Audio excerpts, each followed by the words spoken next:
কিভাবে হ্যান্ডেল করবে।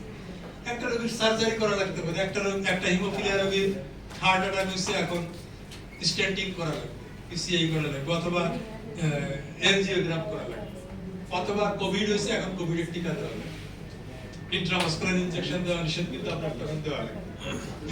এই সিচুয়েশন গুলো কিভাবে ম্যানেজ করা লাগবে, এগুলো আমাদের সার্জারিতে, আমাদের তো সার্জারির জন্য আমাদের অলওয়েজ কোন হিমোফিলিয়া পেশেন্টের আমরা বলি যে সার্জারি ফর দা কসমেটিক এবং রিচুয়াল সার্জারি সম্ভব হলে অ্যাভয়েড। কসমেটিক কি তার ধরেন একটা আঁচিল হয়েছে, আঁচিলের জন্য তার একটু খারাপ দেখা যায়, আমরা বলবো বেটার নট টু। আমাদের সামর্থ্য থাকলে আমরা ফ্যাক্টর দিয়ে সাপোর্ট করবো, কিন্তু ও আমাদের কাছে প্রেফারেন্স পাবে, ঠিক আছে। তারপর রিচুয়াল সার্জারি যেরকম আপনার সার্কামসিশন, মুসলমান, আমরা বলবো যে না, এটা প্রেফারেন্স না, আমাদের যদি সাফিসিয়েন্ট পরিমাণে থাকে আমরা সাপোর্ট করার চেষ্টা করব, but we will not encourage, ঠিক আছে, এই ধরনের সার্জারি। এবং পেশেন্টকে বলবো সার্জারি যেন অ্যাভয়েড করা হয়। যেরকম আমাদের দেশ যত সার্জারি হয় দেখবেন তার অধিকাংশ সার্জারি কিন্তু পেটের সার্জারি, আমরা খাদ্য নালী রিলেটেড সার্জারি, এগুলো কিন্তু ঠেকানো যায় কিভাবে, আমরা লাইফস্টাইল। আপনি যদি প্রচুর পরিমাণে ভেজিটেবল খান, আপনার অ্যাপেন্ডিসাইটিস হওয়ার সম্ভাবনা ভেজিটেবল যারা খায় না তাদের চেয়ে 10 ভাগে রাখবে। যেসব বাচ্চারা খালি মাংস খাইতে চায়, মাছ খায় না, সরি শাকসবজি কিছুই খায় না, তাদের কিন্তু আপনার এই ধরনের বাউল প্রবলেম হওয়ার সম্ভাবনা বেশি, বা এদের একসময় কোলন ক্যান্সার হওয়ার চান্স বেশি। সো লাইফস্টাইল এমন হবে যেন সার্জারির চান্স মিনিমাইজ করা যায়। সার্জারি যদি প্রয়োজনই হয়, প্রস্তুতি কি, যে কোনো সার্জারি করার আগে আমাকে দেখে নিতে হবে আমার যথেষ্ট পরিমাণ ফ্যাক্টর আছে কিনা, আর তার চেয়ে বেশি দেখে নিতে হবে প্রতিটা সার্জারির পেশেন্টের ইনহিবিটর আছে।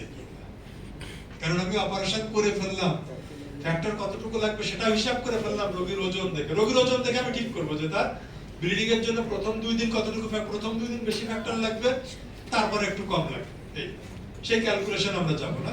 কিন্তু তার আগে ইনহিবিটর দেখে নিতে হবে। ইনহিবিটর নেগেটিভ থাকলে শুধুমাত্র সেই রোগী ফ্যাক্টর দিয়ে সার্জারিতে যাবে, ঠিক আছে। ইনহিবিটর যদি পজিটিভ থাকে তাহলে কিন্তু তাকে ফ্যাক্টর দিয়ে সার্জারিতে নেওয়া যাবে না। ইনহিবিটর থাকলে তাকে ওই ইনহিবিটরকে নিউট্রালাইজ করে যে সব ওষুধ দেয় সেইগুলো দিয়েই সার্জারিতে, যেমন ফ্যাক্টর 7 হাইলি এক্সপেন্সিভ, আমার এই হেমলিব্রার চেয়ে এক্সপেন্সিভ হয়ে যাবে, এটা ওইটা দিয়েই তাকে সার্জারি করতে হবে। বা ইনহিবিটর আছে এরকম পেশেন্টের যদি ব্লিডিং হয় তাকে ওইটা করতে হবে, ঠিক আছে।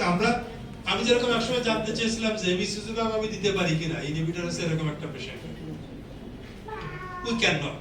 কিন্তু আমার ইন্টারেস্টিং একটা এক্সপেরিয়েন্স আছে, আমাদের একটা পেশেন্টের ইনহিবিটর ছিল, এই পেশেন্টের একই সাথে আমার অ্যাক্টিভ ব্লিডিং ছিল, তার বারবার ব্লিডিং হয়, তার ব্লিডিং আমরা ট্রিটমেন্ট করে তাহলে কোলোনোস্কোপি করতে বলি, সে করে আসি তো বলে, সে কোলোনোস্কোপি অ্যাভয়েড করার কারণে তার একবার এমন ব্লিডিং হলো, আমরা কোনো উপায় না পেয়ে টেস্ট করে দেখেছি তার ইনহিবিটর আছে।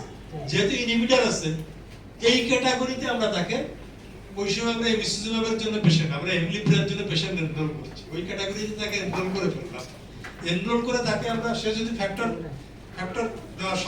তার কাজ করবে না, ফ্যাক্টর 7 কেনার সামর্থ্য তার নাই, প্রশ্নই আসে, তাকে আমরা হেমলিপ্রা শুরু করে আর সাথে ব্লাড দিয়ে তার জীবন বাঁচানোর জন্য ব্লাড দিচ্ছে, দিয়ে সে মোটামুটি 13 কি 14 দিন পর তার ব্লিডিং বন্ধ হয়ে গেল, সেকেন্ড ডোজ অফ এমিসিজুমাব দেওয়ার পরে। কিন্তু এটাকে আমরা আরেকজন পেশেন্টকে ব্লিডিং ট্রিটমেন্টের জন্য ব্যবহার করতে পারবো না। আমি শুধু বলে রাখছি যে এরকম সিচুয়েশন তৈরি হতে পারে, এই এক্সপিরিয়েন্স গুলো আমরা গেদার করি কি জন্য, এটা আমাদের পরবর্তীতে হয়তো পলিসি মেকিং এ কাজে লাগতে পারে, কিন্তু এটা এখন পর্যন্ত আমাদের ট্রিটমেন্ট স্ট্র্যাটেজি না যে কোনো একটা পেশেন্টকে আমরা এমিসিজুমাব দিয়ে ব্লিডিং বন্ধ করার চেষ্টা করব। ওই পেশেন্টটা তো বেঁচে গিয়েছিল কি জন্য, যে তার আমরা ব্লাড দিচ্ছিলাম যার জন্য সে বেঁচে যাচ্ছিল, আর যে ফ্যাক্টর না দিলেও 2 সপ্তাহ পরে তার এমিসিজুমাব কাজ করা শুরু করছে, তখন তার ব্লিডিংটা বন্ধ হয়েছে। It can okay. R other procedure যেগুলো সেগুলো তো, যেরকম আপনার একটা মাসেল